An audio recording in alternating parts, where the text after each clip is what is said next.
মক্কার পবিত্র মসজিদুল হারামে কর্মরত এক পাকিস্তানি পরিচ্ছন্নতা কর্মীকে ঘিরে ঘটেছে এক হৃদয়ছোঁয়া ঘটনা।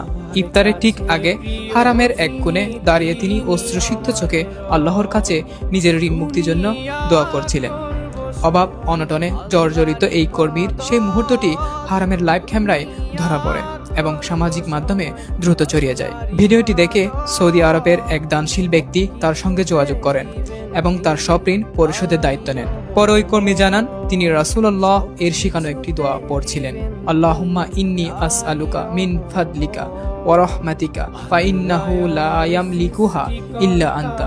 অর্থাৎ, হে আল্লাহ, আমি আপনার অনুগ্রহ ও রহমত প্রার্থনা করছি, কারণ আপনি ছাড়া আর কেউ এর মালিক নয়। হাদিসে বর্ণিত আছে, একবার ঘরে খাবার না থাকায় মহানবী মুহাম্মদ এই দোয়াটি পড়েছিলেন।